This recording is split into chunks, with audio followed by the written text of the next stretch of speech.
जो मेरे वाले साहब मुझे दीन से दूर करने वाले थे ना, कहते थे ना, आज मेरे वाले साहब के आप जुमले सुनेगा, बेटा आपने दीन के लिए रहना और मैंने आपको दीन के लिए वक्त कर दिया। जिस तरह हम बाद में शिकायतें करते हैं कि हमारे बच्चे हमारा कहना नहीं मानते, हमारे फर्मा बरदार नहीं है, तो हमारे बच्चे जो है शराबी हो गए, हमारे बच्चे जानी हो गए, हमारे बच्चे इलाके के बहुत बड़े पेशा और मुजरिम बन गए। शैतान आपको बढ़ाएगा भी सी, क्या तूने मौलवी बनना है, जा तेरे दूसरे कजन है, तेरे वो दोस्त हैं, यार हैं, वो क्या कर रहा है, वो ये काम कर रहा है, ये काम कर रहा है, तूने क्या बनना है बेटा। इल्लत भी आएगी, किल्लत भी आएगी, कभी पैसों की कमी, कपड़े भी हमें खुद धोने पड़ते हैं ना। मान एक और सवाल है कि आप तालिब इल्मी दौर के अंदर जो है आपने काफ़ी सारे साल दिए तालिब इल्मी दौर के अंदर, तो आपका तालिब इल्मी का जो दौर था वो कैसे रहा, कैसे आपने शुरू किया? आपके वालिदैन क्या ये मान गए थे कि भी हमें अपने बच्चे को पढ़ाना है, या फिर आगे जो आपने साल गुजारे वो कैसे गुजरे, कैसे अखराजात कैसे और बर्दाश्त किए, वो हुए कैसे, ज़रा ये अब बिल्कुल ये नाज़रीन को भी पता होना चाहिए कि आखिर हमने दीन की तबलीग पढ़ी है, 8 साल हमने किया, दीन ने में क्या दिया। लोग कहते हैं ना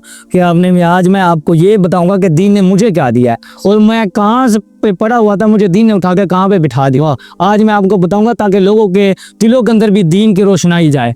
पहली बात 2017 के अंदर मैंने स्टार्ट किया।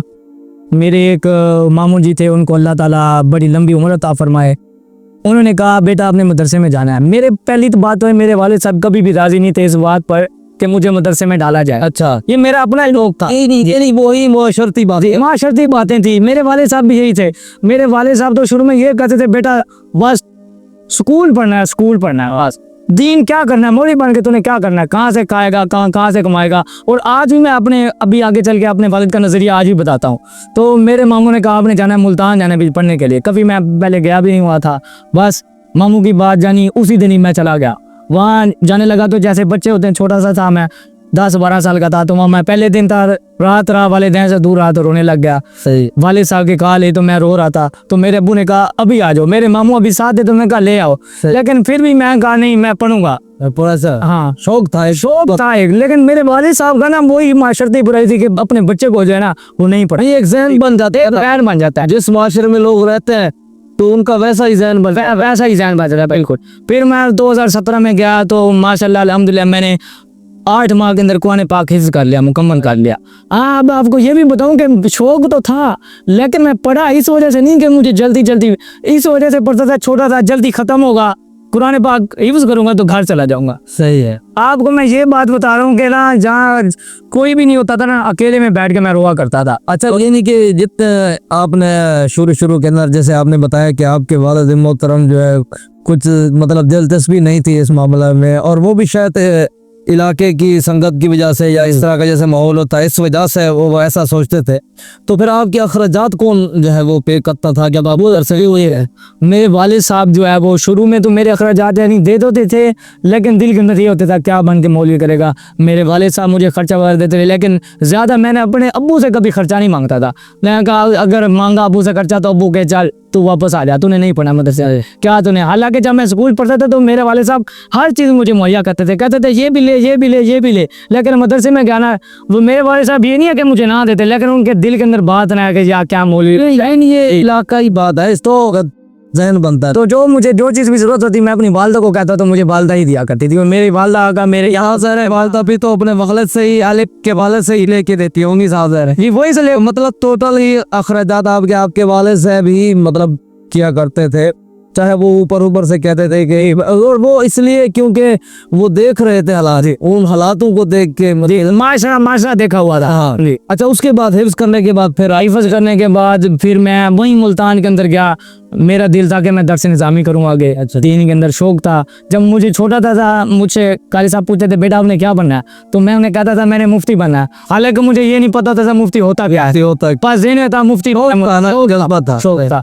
फिर मैं वहीं से निकला। अच्छा, आपको एक बात बता दूं, जब मैं वहाँ पढ़ रहा था ना उस वक्त भी मेरे वाले साहब कहते थे ज्यादा तवज्जो, मुझे 7 स्कूल में भी पढ़ाया मेरे वाले साहब ने। उन्हें से एकदम मौलवी अकेला बनेगा ना तो कुछ नहीं होना, इसका साथ मदरसे में पढ़ा, साथ स्कूल भी पढ़ा कर रहे, दुनियावी तालीम भी साथ होनी चाहिए। तो साथ स्कूल ही पढ़ता रहा। फिर मैंने जाके वहाँ पे शुरू किया दर्स निज़ामी की। अभी कौन से मदरसे में आपने दर्स निज़ामी? जब मैंने दावत इस्लामी जामिअतुल मदीना शातुल इस्लाम मुल्तान से पहले 3 साल किए, फिर शोक कुमारा वाली साइड पे है, फिर उसके बाद जो है मैंने चौथा साल 5वां साल अभी मैंने गुजरावाला में शुरू किया हुआ है। 5 साल अभी अल्हम्दुलिल्लाह मुकम्मल हो चुका है। हाँ जी। और खासा के अंदर अल्हम्दुलिल्लाह जो मेरे वाले साहब मुझे दीन से दूर करने वाले थे ना, कहते थे ना, आज मेरे वाले साहब के आप जुमले सुनेगा, बेटा आपने दीन के लिए रहना और मैंने आपको दीन के लिए वक्त कर दिया। वो कहा क्यों? क्योंकि मैंने खासा के अंदर ना तीसरे और चौथे साल के अंदर पूरी पाकिस्तान के अंदर पहली पोजीशन हासिल की है। आज भी अगर कंजुल मदारिस के अंदर वेबसाइट पे जाकर अगर आप सर्च करें 2024 के अंदर तो मेरा नाम आएगा अल्हम्दुलिल्लाह जी। मैं आपको अपनी तारीफ नहीं बताना चाह रहा, ये बताना चाह रहा हूँ कि अगर आप लगन है, हाँ लगन अगर आप वही है जी, अगर आप अपना ज़हीन बच्चा, अपने तालिब इल्म अच्छा बच्चा आप अगर भेजेंगे मदरसे के अंदर तो आपको रिजल्ट भी देगा। अच्छा, अगर बच्चे ऐसे हो ना जी तो फिर माँ बाप का जहन बनता है जी, फिर ज़हीन मत है। यकीन माने। अगर बच्चे ऐसे हों, माँ बाप के अखराजात की भी देखभाल करने वाले हों और जिस काम के लिए उन्हें जो है भेजा है, जिस तालीम को हासिल करने के लिए उनको भेजा है, वो उस तालीम को भी वैसे हासिल करें जी बिल्कुल, तो फिर जो है माँ बाप का खाना चौड़ा हो जाता है और वो खुश हो जाते हैं कि यार वाकई हमारा बच्चा जो है कोई काम कर रहा है। सही है, माशाल्लाह। एक बात आपको ये बताना चाहूँगा, जब मदरसे में बच्चा जाता है ना तो कारी साहब उसे होते हैं ना, पहले वो 3 बातें बताते हैं, बेटा अगर आपने पढ़ना है इल्लत किल्लत जिल्लत। और मैं इस मकाम तक पहुंचा मैं वजाहत करूंगा, इल्लत किल्लत जिल्लत। बेटा शैतान आपको बढ़ाएगा भी सही, क्या तूने मौलवी बनना है, जा तेरे दूसरे कज़न है, तेरे वो दोस्त हैं, यार है, वो क्या कर रहा है, वो ये काम कर रहा है, ये काम कर रहा है, तूने क्या बनना है। बेटा इल्लत भी आएगी, किल्लत भी आएगी, कभी पैसों की कमी, कपड़े भी हमें खुद धोने पड़ता है ना माँ। ये थोड़ी सी वजाहत करना, इल्लत क्या होता है, किल्लत क्या होता है और जिल्लत क्या होता है। ये जी मैं आपको बता, पहली बात है इल्लत के अंदर यानी इंसान को ये ज़हन में ये बात बैठ जाती है कि बड़ी यार मैं आगे जाके क्या करूंगा, यानी बस फंसे आते हैं। अच्छा, इल्लत यानी एक लत डाल देता है शैतान जो ना, वो कहते हैं सब बच्चों को कहते हैं कि यार ये इत्ते मत करो, ये इल्ते मत करो, ये अंदर हकीकतें वगैरह आती रहती है ज़हन अंदर। फिर दूसरे नंबर पे आती है किल्लत का मतलब कंसेप्ट है कमी, कभी पैसों की कमी आएगी, कभी जो है आपको खर्चा नहीं घर से मिलेगा, आपके कपड़ों की कमी होगी, जूते की कमी होगी जी, हर चीज़ हर हिसाब से कमी हो सकती है। फिर आगे आती है जिल्लत, दीन के मामले में, दीन के अंदर तो रुसवाई तो आपको होना पड़ेगा। और आपने कहा था ना, रब ताला इम्तिहान तो ज़रूर लेता ना बंदे का, अगर मैंने इसे अपने दीन के लिए, अपने रसूलुल्लाह के दीन के लिए चुना है तो आखिर इसको आजमाऊं तो सही, इसका इम्तिहान तो लूँ।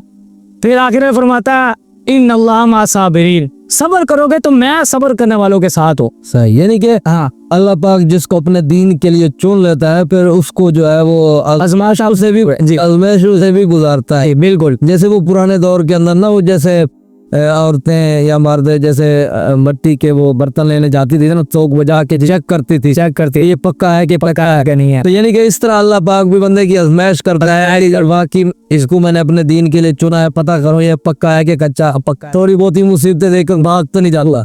हाँ, ये बात आपने कही, बहुत सारे भागने वाले भी होते हैं। अगर मैं आपको बताऊं, मैं पहले साल में पढ़ा, हमारे क्लास के अंदर 40 बच्चे थे, अच्छा, दूसरे के अंदर दे तो 16 निकल गए। सही, यानी ये इल्लत किल्लत जिल्लत की वजह से छोड़ते जाता है।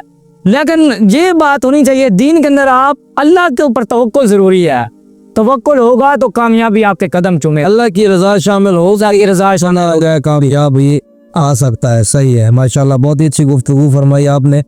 तो आपकी इस गुफ्तगू से तो ये लगता है कि अपने बच्चों को दुनियावी तालीम भी देनी चाहिए और दीनी तालीम भी, खसूसी तौर पर दीनी तालीम पर अपने बच्चों को ये तालीम देनी चाहिए और खुसूसी तवज्जो दिलानी चाहिए। क्योंकि जिस तरह हम बाद में शिकायतें करते हैं कि हमारे बच्चे हमारा कहना नहीं मानते, हमारे फर्मा बरदार नहीं है, तो हमारे बच्चे जो है शराबी हो गए, हमारे बच्चे जानी हो गए, हमारे बच्चे इलाके के बहुत बड़े पेशावर मुजरिम बन गए, तो ये दीन की तालीम ना सीखने की वजह होती है, ना सीखने की वजह। तो अगर दीन की तालीम अपने बच्चों को सिखाएंगे तो इंशाल्लाह ज़रूर वो बच्चा 5 वक्त का नमाजी बनेगा, अपने माँ बाप का अदब एहतराम करेगा, आराम करे, छोटों से शफकत से बात करेगा, बड़ों से जो है एहतराम से बात करेगा। तो इंशाल्लाह जब एक बच्चा जो है हर चीज़ सीख जाएगा, दीन के लिहाज से अपने माशरे को समझेगा, तो जब एक ठीक होगा तो पूरा माशरा उसके साथ हो जाएगा। बिल्कुल ऐसा ही।